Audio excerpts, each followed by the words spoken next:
Good morning, Volleyball Coaches of Canada. It's Coach Wildman here.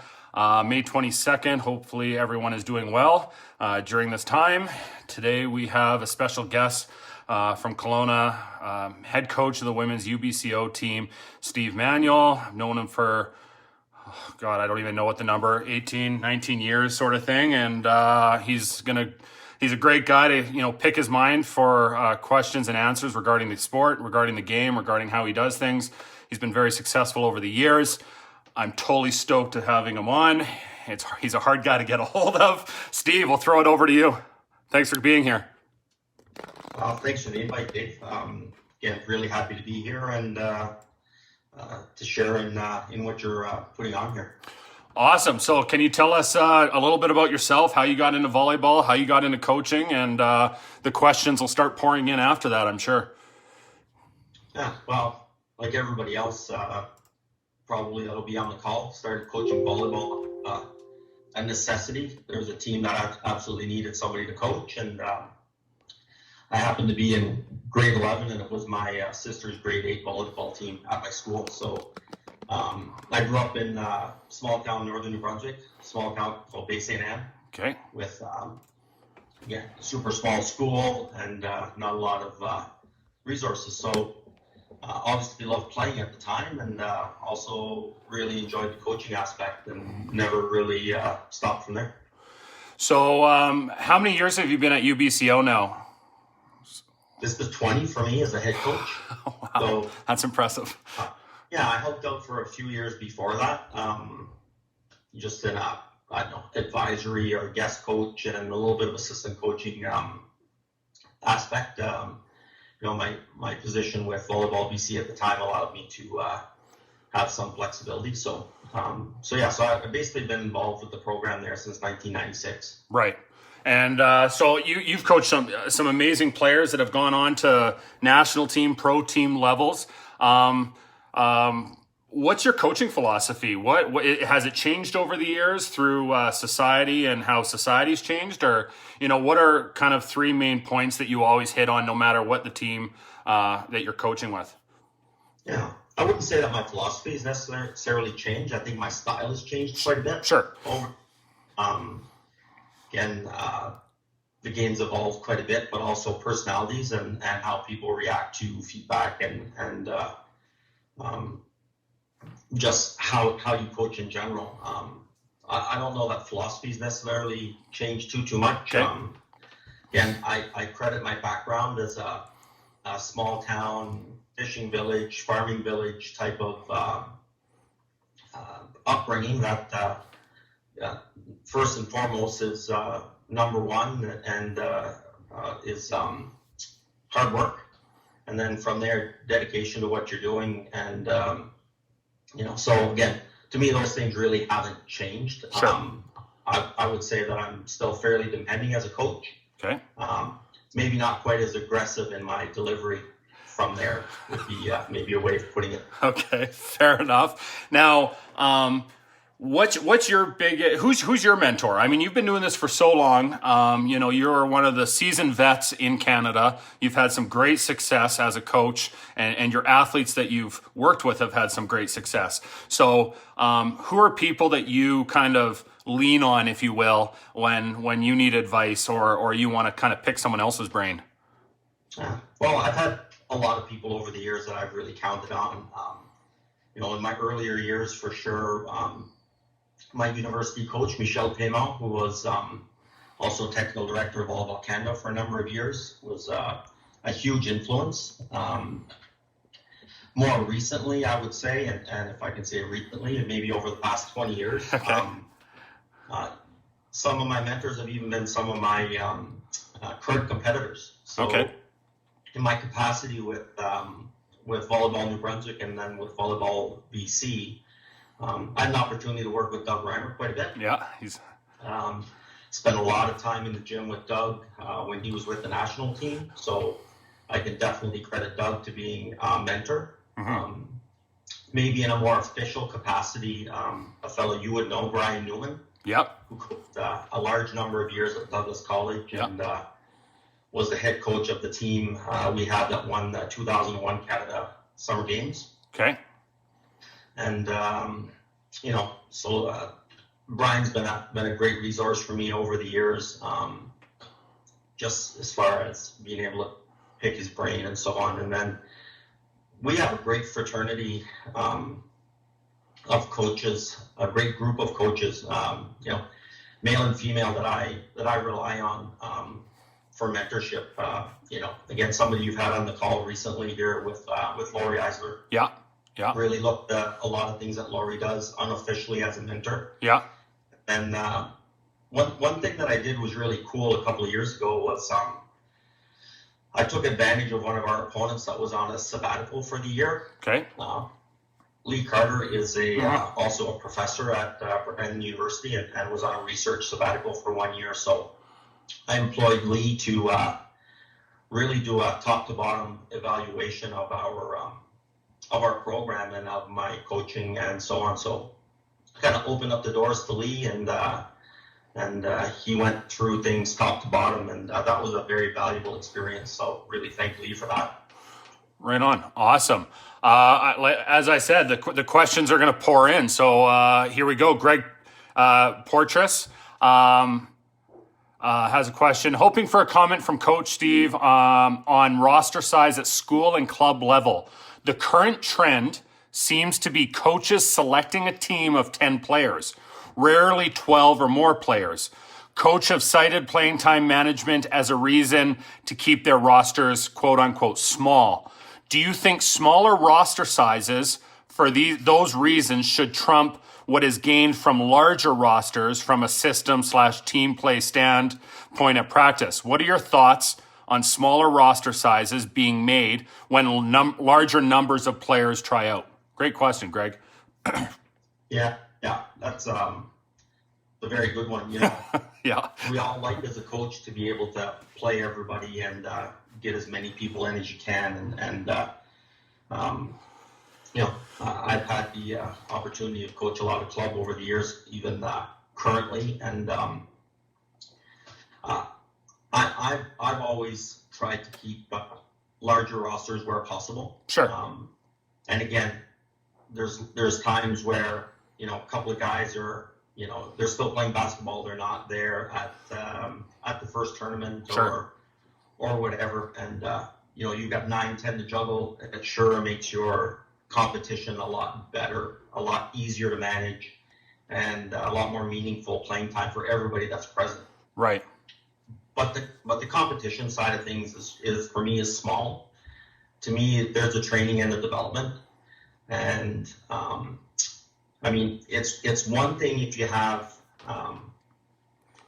you have a big tryout, you have 30 people there, you have 10 players that are completely aside from everybody else, and everybody else would be a complete rally killer and not add to the training. To me, that would be one reason to have 10 over 12 or 13 or 14. Right.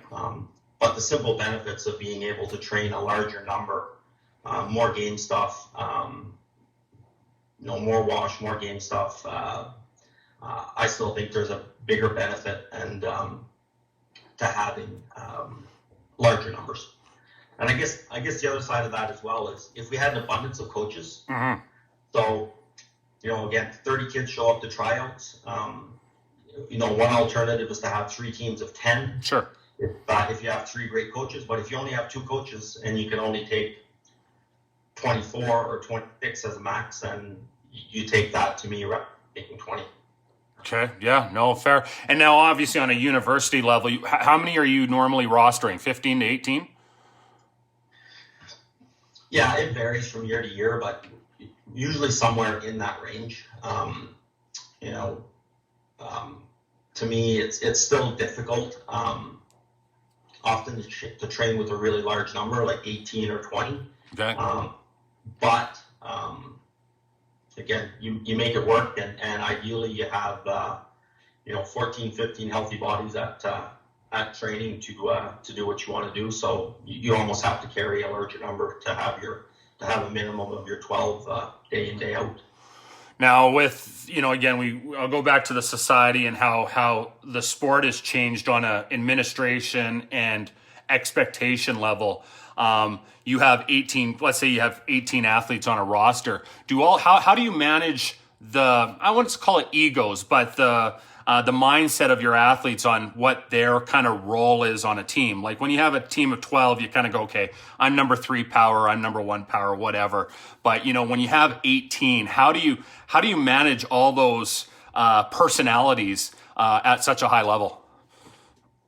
Yeah, well, usually you have quite a range of ages and years as well. So that's usually one piece that kind of sorts itself out. And then the other part for me is you continue communication with people on a regular basis and give them opportunities, and right. also show them that there's reasons why there's other people maybe ahead of them. Right. What we started doing years ago as well, as much as we can, we try to stat as many contacts as we can in training so that we actually have data that we can go back on. Because again, as a coach, you can only see so much. It happens for me on a regular basis where I'll be evaluating the end of practice, and I'll say something like, wow, Dave, I thought Dave didn't have a very good day today in practice. Every time I looked over, he's hitting the ball out the back of the court. Yeah. And look at the stats, and then Dave had 15 kills and 6 errors, and had hit 3 balls out the back of the court, and had a great day. Right. But the 3 times that I really focused in on what Dave was doing, he was making an error. So right. Again, I trust what I see, but I also trust. I like backing that up and having some physical data to be able to back that up as well. Okay, so let's cross over to your coaching staff. How many people do you have on staff with you, and what sort of roles do you implement on those personnel to make the engine work, if you will? I've been real fortunate to have a great group working with me for a number of years. So. You asked me how long I've been at UBCO. It's 20 years. Well, I've had Carl Inswood for 20 years. And Jackie Taves now. Yeah. Is, again, played with us for a number of years, and now has been with the coaching staff for 16. And, of course, Becky Kaczynski, whom I coached against at college. And I mean, we've had some great people working with us. And my style is more...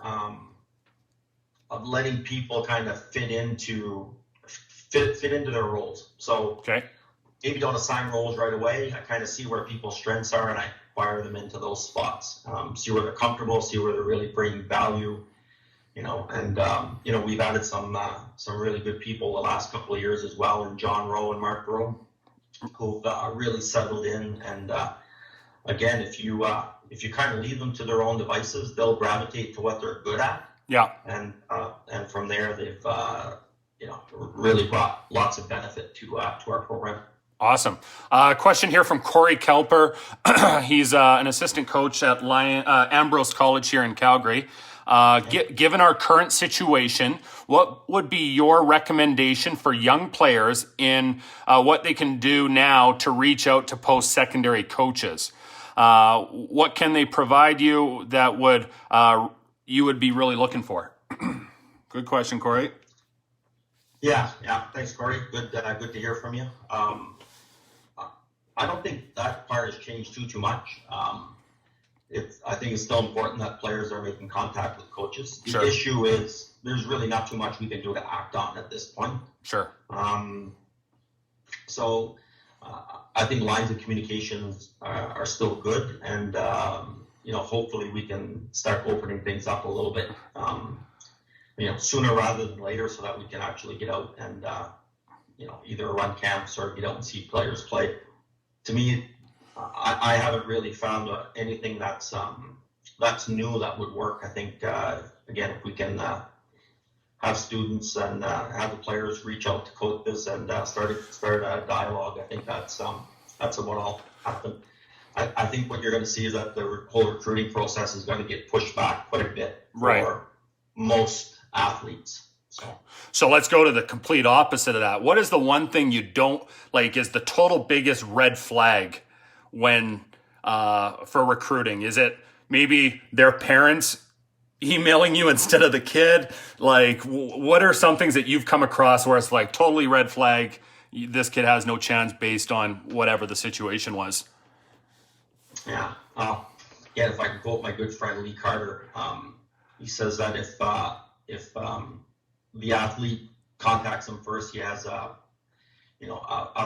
pretty good chance of recruiting that player. If the mom contacts him, then there's a 50-50 chance, and if dad contacts the coach on behalf of the player, there's basically no chance that player is coming to play for him for some reason. So, right. Again, I think that's a little tongue in cheek, but sure. I have no issue with being contacted by parents. I think that the players need to be part of the conversation. Sure. So parents that want to communicate solely with me and not include the athlete is a bit of a red flag. Right. And my advice to students would be to, and again, I'm saying this with a 15-year-old son in the house here that gets his schoolwork done really fast and submitted and makes all kinds of mistakes because he doesn't proofread anything. Okay. Proofread what you're sending to coaches. So fair. I received another email this week with a letter, sort of, dear Dave, University of, I'll say, University of California is my dream school, and I'd really love to move to Kelowna and attend UVCO and play for the Bobcats. So they didn't go through their letter to change the names that copy and paste of the email that they're sending to all the coaches. So proofread what they're sending. That's a red flag. Fair enough. All right, Glenn Wheatley has a great question here. He asked Doug Reimer this. So I asked Doug Reimer the same question. So curious on your perspective. How was your transition in coaching your own son versus other people's kids? Have you learned anything in the first couple of years that you have needed to adjust as you move along in your son's playing career? Good question, Glenn. I would say that he's probably more receptive to my feedback now than he was 5 years ago when I started, for example. So one strategy that we had that worked really well, and again, I had the opportunity to coach with some really good coaches at the club level. So coaching with Mike Sodero and coaching with John McParland.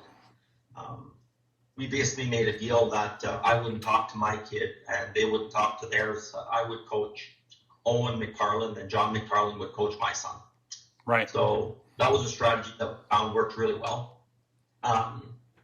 I find that my tendency, and I need to keep pulling myself back, is to, you notice everything with your own kid and it bothers you way more than it does with anybody else. So resist the urge to always be coaching and fixing everything possible with your own child, and make sure that you're focusing on the other athletes. So, that's a tough thing. I look at another athlete and say, yeah, they're doing this kind of strange, and I've given them some feedback and they're working on it and it'll get better.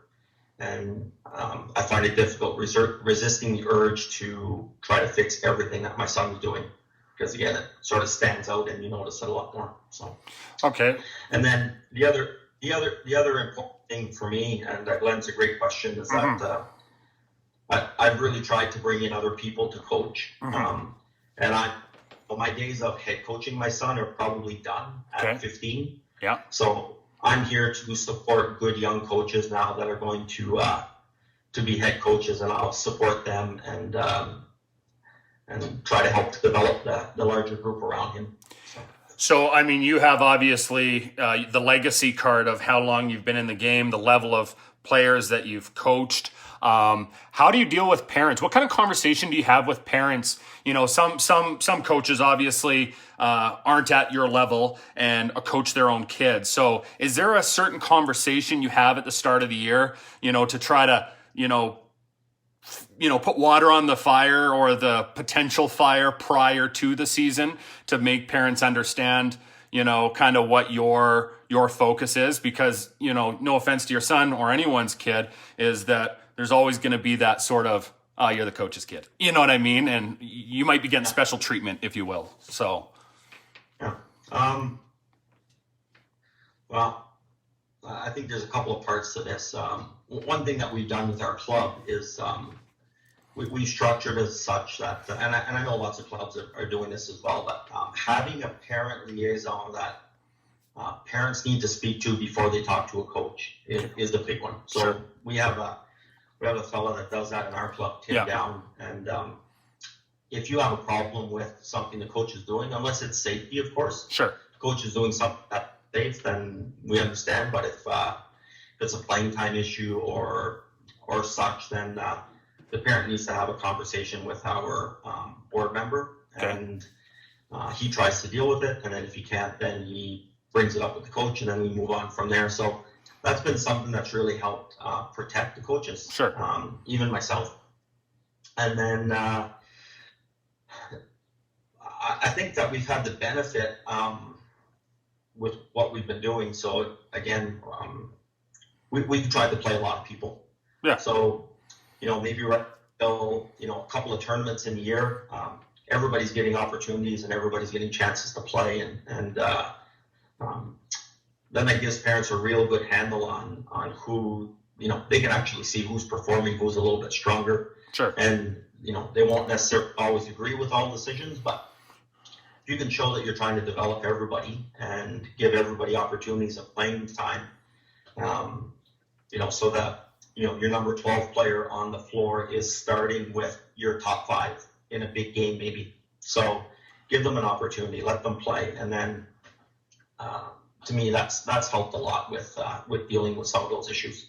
Yeah, and I think there are some positives coming down the pipeline on a club level with Volleyball Canada and Nationals, that there's some substitution rules that are in the talks of, providing an opportunity for athletes to get out there, make a mistake, come off, and maybe get back on, rather than you sub in, you miss your serve, you sub right back out, and you're out for the whole game, right? So hopefully those types of rules at the club level will provide more opportunities for coaches to give kids opportunity to play with the higher, maybe the top 5 or the top 6. Paul Mend, how are you keeping your athletes motivated to stay in shape with the uncertainty of next year's season? And for that matter, you as a coach?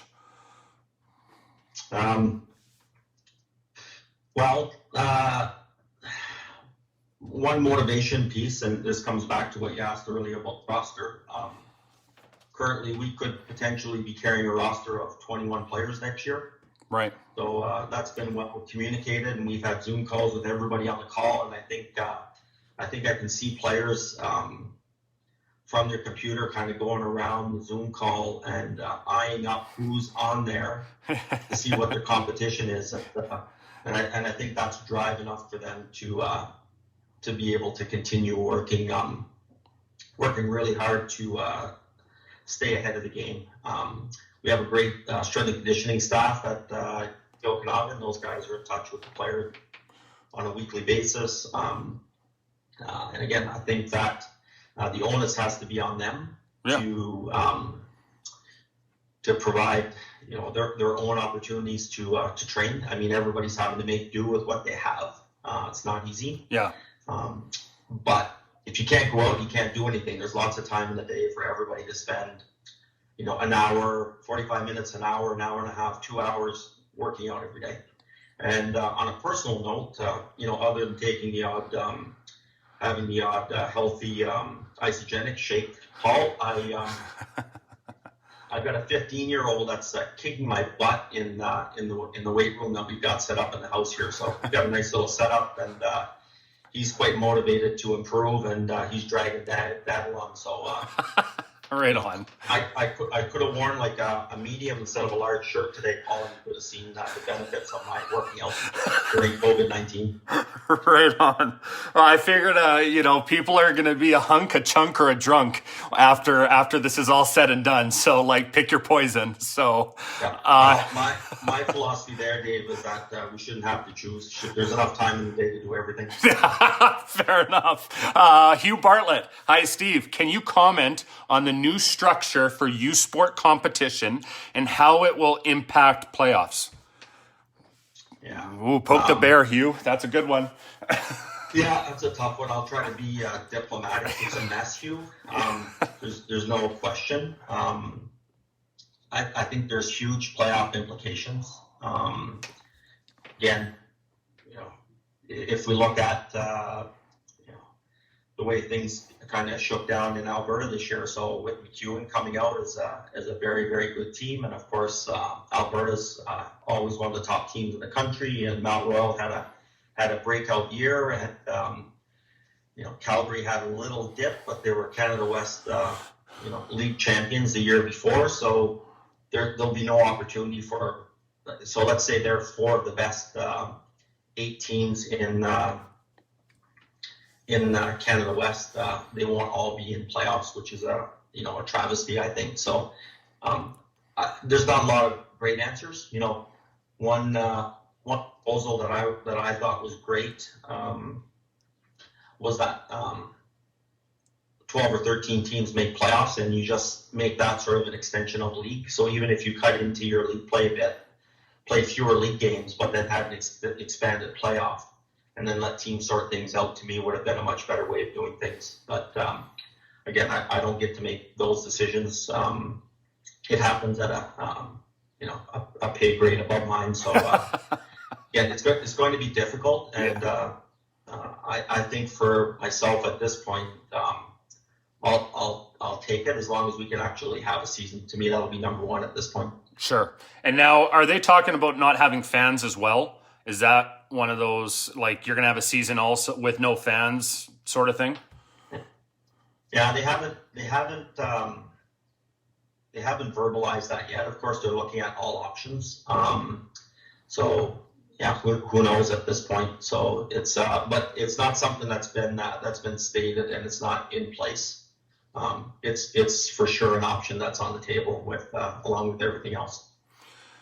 Yeah, I think this is going to be definitely an interesting season. I mean, a season is number one. If we can have a season, that's great. But if the Can West teams are going to, I mean, there's lots of great Can West teams. I mean, there's lots of good teams across the country, don't get me wrong, but there is a strong pool of teams here on the west side of Canada. So it will be difficult. I mean, I would love to see all the teams make playoffs and have, like a 16-team playoff type of thing, and just because it's a weird setup. But with this situation, what should coaches do on a first practice back?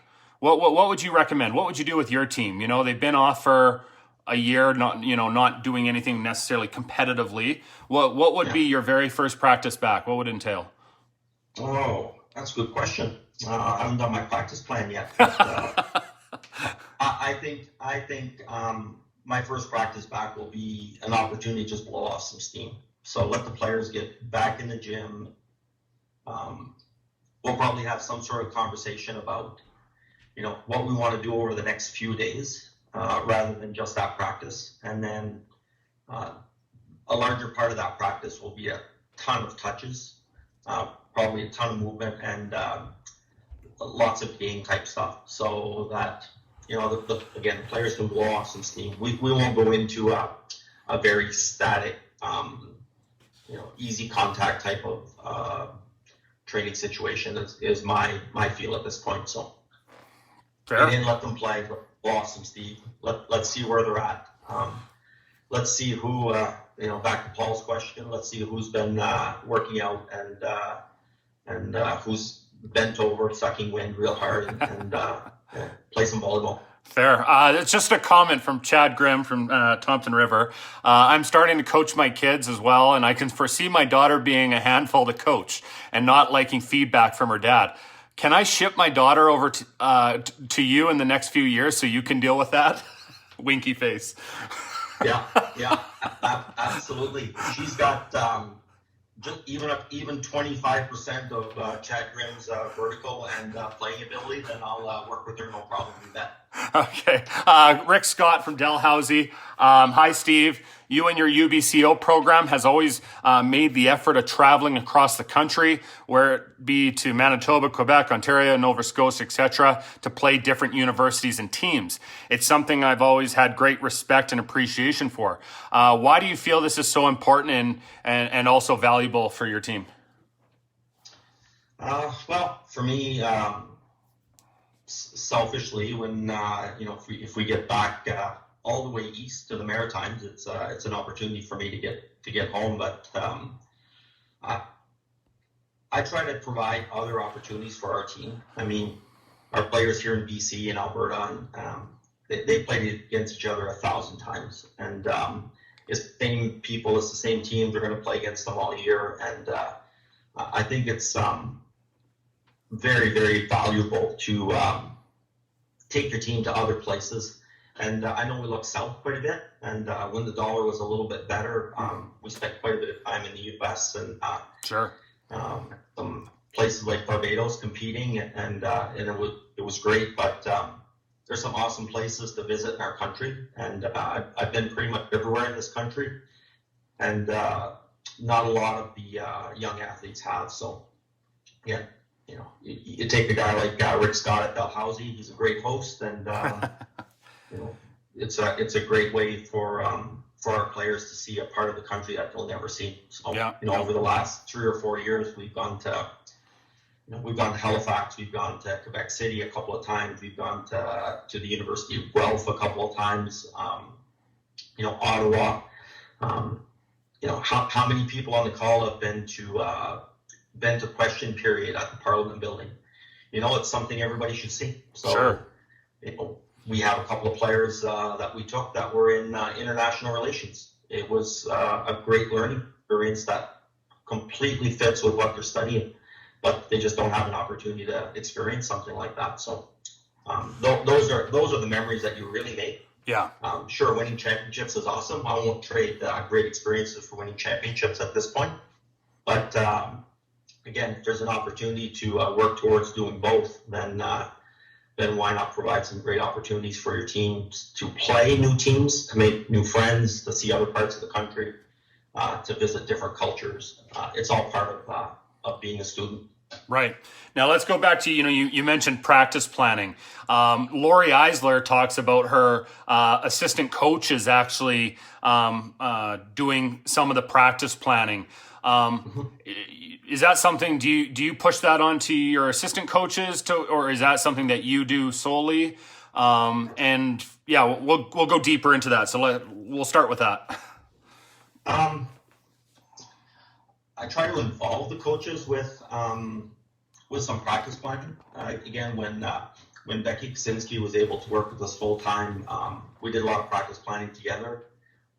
And then I'll come back to make the part that I said where I try to take advantage of strengths of my coaches. I might ask them to lead a session that they're strong in. Right. So, hey, I want you today to plan this out, and I'm looking for this and this and this, and how would you teach that, and let's run with it, right? Type of thing. So, right. So more like that. Lori has some great coaches as well in her program that I think that I would probably do the same and give them a green light to plan a whole bunch of practices. Now, regarding your practice planning, is it something you do on a weekly basis? Is it something you do, individually each time, or like do you microcycle your season and get into those depths, or is it something that you kind of do at a week by week intervals? Yeah, it varies as the season goes on. I think we're very well planned early in the season. Sure. We're planned well in advance. Again, you talk, Mike. We plan microcycles and macro meso. We go through the whole planning process, and then I really find that as the season goes on, it starts to vary, and then we get back to weekly or daily practice planning, even just based on who we're playing on the weekend and how the team's feeling, and travel on either side and so on, right? So yeah, it really varies throughout the season. Now, Ryan Hofer from Trinity has spoken about he has kind of like, let's say 10 to 15 drills that he really hits in on. Is that the same style that you have as a coach? Is it, or do you try to do new things and try to, keep the kids interested in a different way, like each to their own, right? So. Yeah, no, I think I mix it up a little bit more. For sure, we have our staples. Yeah. And then, when we're trying to work on something specific or trying to get something specific across, then I've been known to come up with some crazy thought like, hey guys, we're going to try this new drill. It came to me in a dream last night, and we're going to give this a try. And you'll see that from time to time as well. So I would say much more variety. Variety, yeah. With a group of staple drills that we will do that we find work for us and that the athletes like.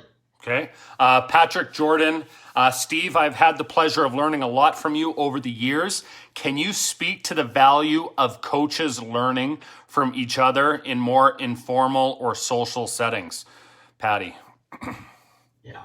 Well, that's where all the good information happens. Informal sessions, I think. That's where people share their thoughts, and you can glam onto a lot of great ideas. One thing we tried to do is have an open door policy in our gym. So we often have coaches from the community in our gym with us. I think it's so important. I don't know that there's really that much as far as new thought or original thought left in volleyball.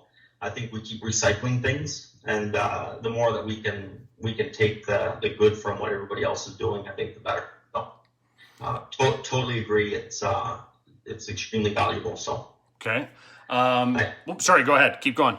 I was just gonna say, a couple of years ago we had University of Montreal here over the Christmas break, and we also had a Miles kid in town here that was spending some time in the gym with us, and we're just sitting around the kitchen table after dinner on a Tuesday night, and the pens came out and the diagrams came out, and just started sharing drills and ideas and ways of doing things, and it was one of the best pro Ds I've been at in a long time. 45 minutes at my kitchen table, right? So. Yeah, no, and fair enough. So Lee Carter, he's online, so he has a question for you. So, Steve, I know you play some 2v2 in your practices each week. Would you talk about why and how you run that?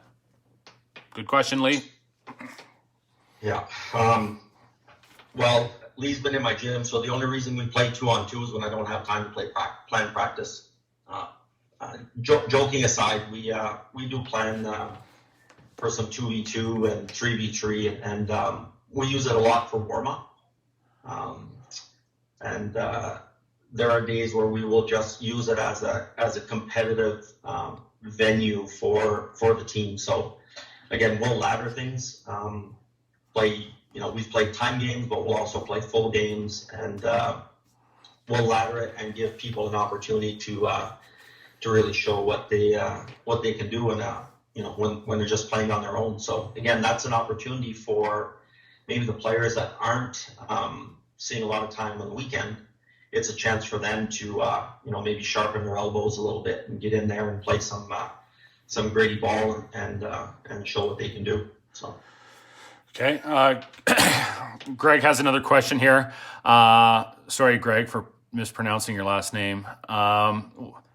What is separating the top clubs from the clubs that have struggled to reach the podium?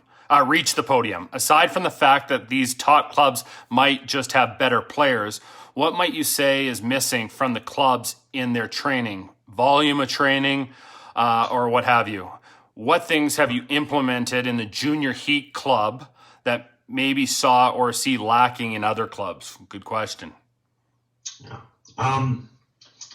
Well, I think the top clubs are training more. I think they are competing more. So those are two big ones. Lots of the top clubs have often from larger centers and have a bigger draw of players, so a little bit more depth. But to me, the high quality training, the amount of it, and quality competition, I think, are the key and are the keys. And I think that you have, tons of clubs that are participation clubs. You get your couple of practices a week for an hour and a half, and you're not really going to be able to compete on a regular basis with the clubs that are training for 8, 10, 12 hours a week, including and then adding some competition on top of it. So sure, they're just getting a lot more. So what kind of culture do you implement with the UBCO Heat Club program? Is there a big meeting at the start of the year that talks about culture, expectations, and stuff like that? And how do you get all these kids to buy into obviously the program? yeah, Kids and parents buying in. Yeah. Well, I'd like to think that we get complete buy-in, but I'm sure we don't. I think if you can get the majority on board, I think you're doing a pretty good job. Sure, we have a couple of meetings, and we start things off once we've selected the team and people have accepted. We start with a volleyball day that includes a workout that they're going to be doing over the month of December and over the Christmas break, and we have parent meetings and player meetings and sort of lay out what our philosophy is as a club. Sure. And again, our philosophy in the club is obviously to compete with the teams at the highest level in the country. Sure. But the number one point is development. So the players are here to develop, and we will train a lot. And we tend to not compete as much early on in the season. Okay. So our first tournament is usually late February. So we'll sort of train for the first 6, 7, 8 weeks before we even step out of and compete, which puts us behind at the start. But with the right group, we catch up at the end. So that's sort of our philosophy, and we try to sell it as that you're coming to our club to develop, and development happens day in, day out in training. So yeah, bring your best day, and we'll provide the opportunity, and you take advantage of it. Yeah, and we've talked about this with other coaches. The society is an instant society. If you need to get a hold of someone, you text them or message them or whatnot. And I think sometimes players and mainly parents forget that there's a process to the whole season, right? And it's about how you perform at the end, not necessarily how you perform in the first tournament. So I know people want to win a national title more so than a local club tournament at a high school with 8 teams, right? So Danny Medford, hey Steve, been a while. You have been at UBCO for a long time. Can you tell us if you find it more challenging to recruit as a CCAA program or as a CIS, a U Sport program, and why? Yeah, that's a good one. I think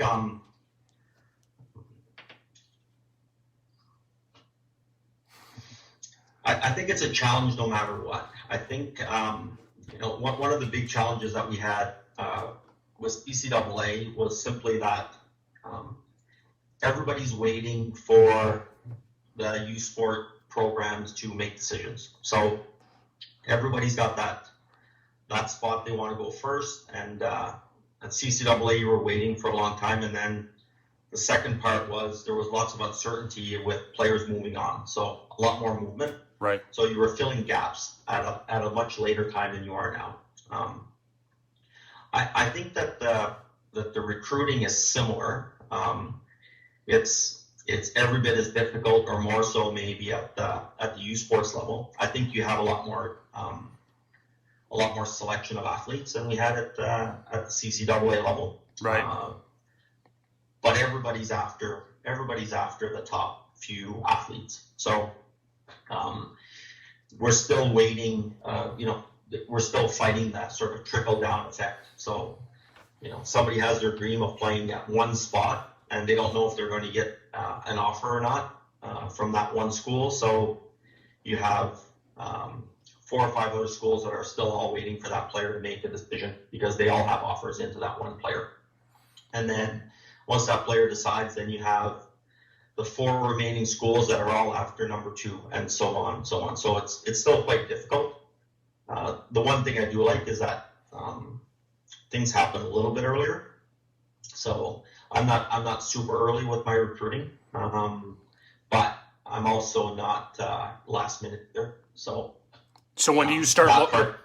When do you start looking at like grade 11, grade 10? Well, when do you start looking at that? Yeah, well, we're looking all the time. I mean, sure. I don't really have an age that we necessarily recruit from, but by this time in grade 11, we have a real good handle on who we want in that age group, and we're talking to them. Right. And then I tend to not talk to too many players that are in grade 9 or grade 10. Okay, fair. You know? So, I know some of them are already looking and sending info, and some are already having meetings with coaches, and that's fine. I'm just not prepared to be recruiting players sort of 2 years out. Right. We're just over a year out. So okay. So Danny, still lots of challenges with regardless, and I think for us we're a small program still, and we're really looking for niche type players. You know, who wants to come to a bit smaller town? Who wants to come to a smaller, maybe still a fairly new program in youth sports? And we need to find that right fit. Sometimes is more important than the superstar player. Okay, Lee Carter. This year you played your setter out of the middle for some of the year. What challenges did that bring in practice and training your setter? And I'm going to ask why as well. The why is our starting setter was out with an injury. Okay. So our starting right side stepped into our starting setter role, but we also had a middle that was out, so we were down to 2 middles. So, and we were very, very young on the outside, but quite good. Mm-hmm. So, again, just trying to find the right fit and get the right, get our best players on the floor, or the players that we need to be together, playing on the floor together in various spots. So, a lot of challenges with training the setter in that instance, and I think probably the biggest challenge was just how physically demanding it was on our setter to be blocking in the middle, and then coming down from every block and having to set, and then not ever getting a break. So, and having a young team of outside hitters, we also had a really young team of serve receivers. So they did a great job, but it's not like Natalie could stand at the net and just set the whole time. So there were some challenges around training, but one thing that having Natalie set from the middle did was it actually helped our training from a middle blocker standpoint. And then on the opposite side of the net, when we were playing 6-on-6, we still had a setter to run things there. So it really wasn't that bad, other than often we were sort of juggling lineups and trying to teach new rotations. And we had players that were playing one rotation in position one rotation in 6, and one rotation in 5. So right. That's an adjustment for play. Yeah, especially if you only played on one side of the court. So right. Greg, with running a girls club and having spent time coaching boys as well with your son's age group, can you comment on the difference of commitment level when comparing girls to boys? If you see a difference, can you comment as to why this is the case? An additional question, do you see a difference in drive? Good questions. I think I don't think there's a difference in commitment level. What I'll say about the girls is that they're committed to volleyball, and that the guys are committed to sport. So interesting, yeah. The girls have for the most part, the girls have narrowed their focus, and they are volleyball players. And lots of them are playing school sports. They're playing school basketball, for example. Not as many as the guys. But volleyball is their first sport, and maybe school basketball is their second sport or third sport, as an example, where it's not necessarily the case with the guys. So,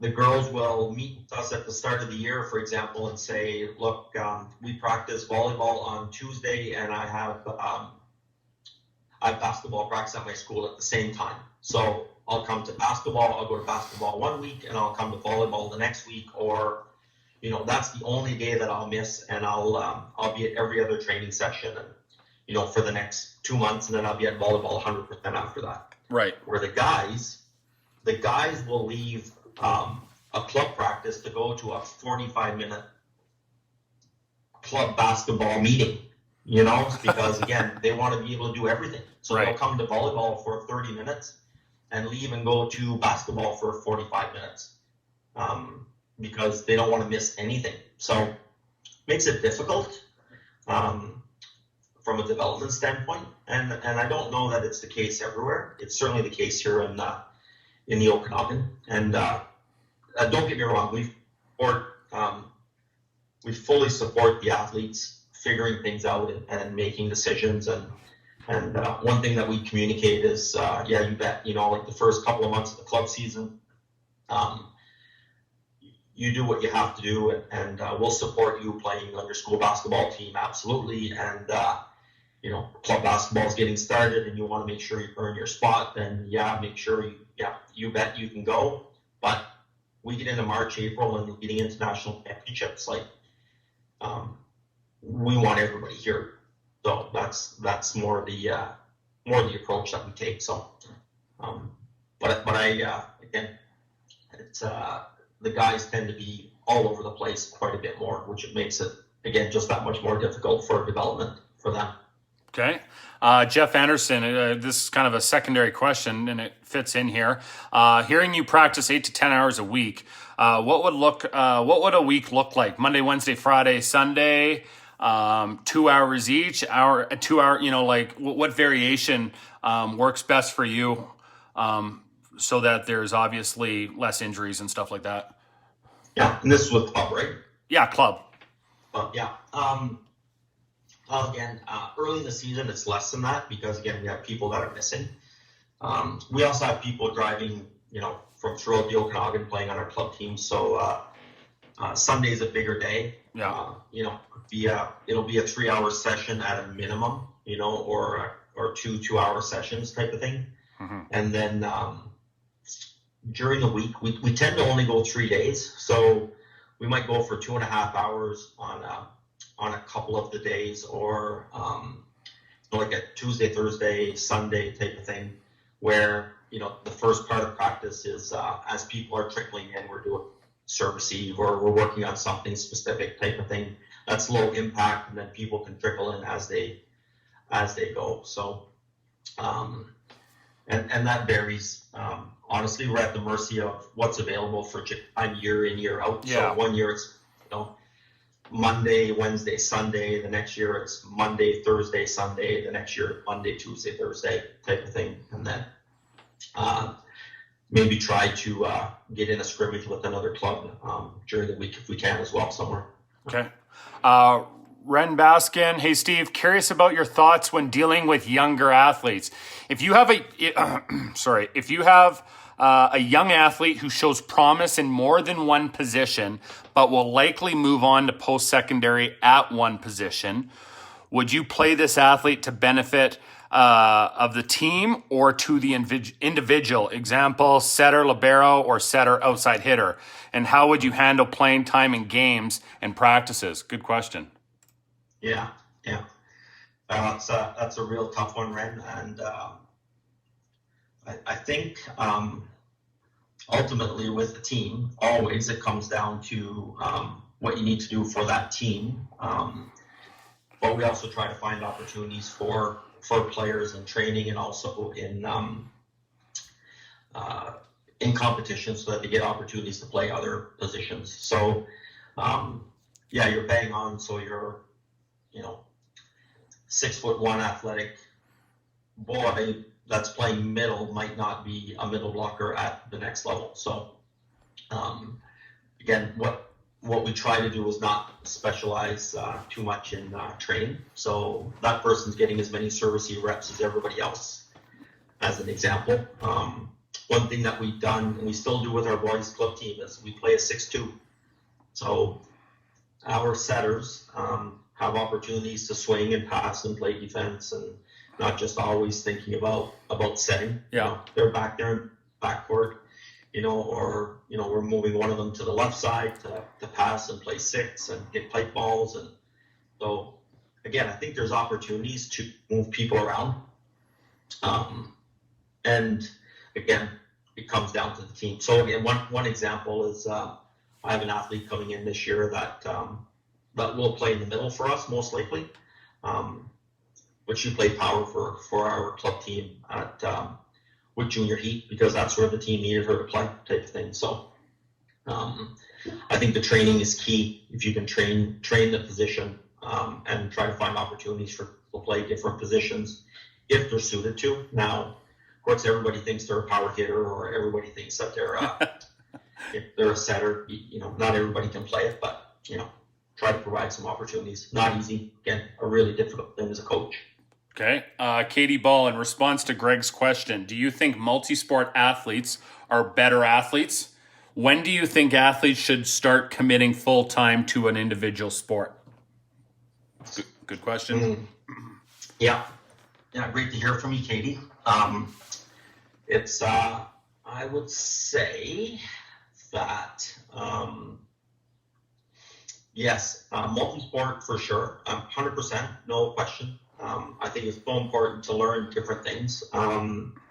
Every sport brings a different avenue. You're learning different movements, different skills. Yeah. I was reading the other day that there was a study done in Europe, and it was done by soccer, and they were saying about the benefit of multi-sport athletes, and that every young athlete should play several sports. And at the end of the article, they said, we strongly recommend that athletes do not specialize in their sport until at least the age of 11. So I thought that was quite funny. I think that's too young. I think it's a little different for everybody.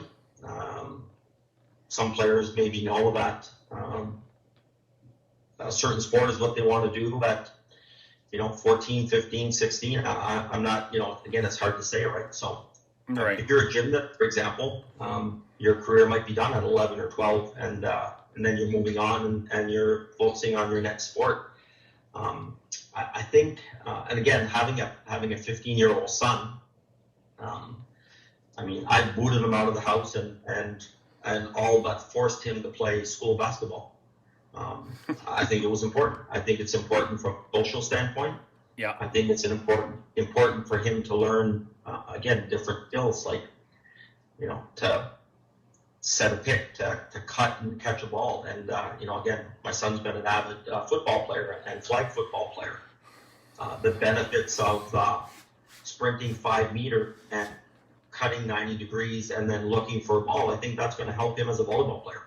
Right. Where we don't necessarily get some of those things in volleyball. So I don't have the answer as to when people should specialize. For sure, by the time they're, to me, most people should be specialized by the time they're in high school. Yeah. And again, I'm not saying everybody, I'm saying probably most players. Again, some of your best athletes can get away with playing several sports all the way through. They're still going to be the top athletes. It's not going to hurt their chances to move on.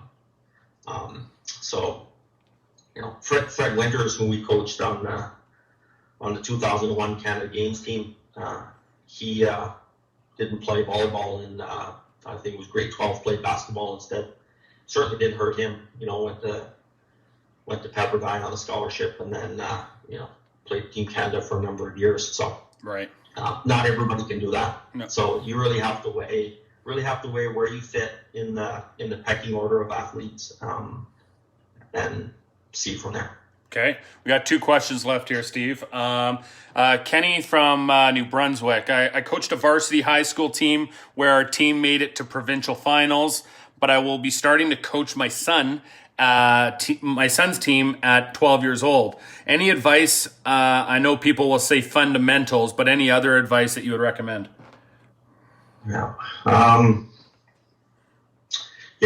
Fundamentals for sure, and then just teach them the game. And I learned this. I learned this from Mike Sodero, watching him throw his kids, his 10-year-old into a 6-2 wash situation. They can figure it out. So you get a couple of players that can figure out the game. They'll push people around and show them where they need to be on the court and help them out and stuff. So work on fundamentals and then get them playing the game of volleyball the way the game of volleyball looks as early as possible. And that doesn't necessarily have to be 6-on-6. It could be 3-on-3 or 4-on-4. But with respecting the game, transition coming off the net when the ball comes onto your side. Ball goes over, you're up at the net ready to block. Ball comes back on your side, you're transitioning off the net, and so on, right? So, and you'll pull your hair out when you start it. There's no question. You'll have, the first couple of times you do it, you'll want to just stop completely, and then, but it'll come pretty quick, and then once they get it, then the game starts to be fun, and then it makes them want to work on their fundamentals, because now they've got the game figured out, but they can't pass the ball to the setter. So then you can say, hey, we're going to work on passing because you guys can't pass the ball to the setter, and they'll actually spend time doing it. And then the other part that I would say with that, if you can bring somebody in that's different, that the guys will look up to. So somebody that can play a bit, somebody that can coach a bit. So, that's a big thing, because they'll listen to what they have to say and they will try to do what they are trying to do. So, mimicking is good. Role models are good at that age, because, even with me, I'm just Seba's dad. When I was coaching them when they were 12 and 13, I was just Seba's dad. I could have bet anybody off the street. But if I brought somebody else in, that was a big deal to those guys. So. Okay. You mentioned that you read an article regarding multi-sport and whatnot. Is there any books that you recommend for coaches to read to, some people have more time on their hands right now based on the situation. So. Yeah. No, I won't pretend to be a big reader. Okay. There's a couple on my shelf that I really like. I like Legacy a lot. Yeah. One that I have sitting in front of me right now that I've been meaning to read that's been recommended to me is the Mindful Athlete. Again, I think there's a lot of good reads out there that are not volleyball specific, that are, again, just great sport reads. So first thing I recommend to everybody, and I'm going to bet money that 90% of the people on the call or more have already seen it, but how great was The Last Dance as an example. So if you want to talk about reads, though, that series was outstanding, and anything written by Phil Jackson or with stuff from Phil Jackson is really good as well. Yeah, so 11 Rings is the one that Phil Jackson's known for. It's a great book. Recommend it to anyone. So awesome, Steve. Well, I really appreciate you taking the time to meet with us today. But wish you guys the best of luck. Wish to see you on the court sooner than later. Hopefully everything works out with the U Sports situation, that you can get a season in. But you're a role model to many of us, and I wish you the best moving forward with your team. Yeah, thanks a lot, Dave. It's been my pleasure to be on here. Thanks a lot for inviting me. Right on. Thanks, Steve. Talk to you soon. All right. Okay. Bye-bye. So coaches, that was Steve Manuel from UBCO. I appreciate you guys all listening in on that call. I will be posting that on YouTube as I always do, probably by the end of the day. We have a whole new round of coaches coming up in June, and I will be posting that probably on Monday or Tuesday. And we'll be doing those again once a week, usually on Fridays, usually at 11 o'clock Mountain Standard Time. But I hope everyone's being safe, and looks like there's a light at the end of the tunnel, and hopefully we can all be on the court sooner. Talk to you later.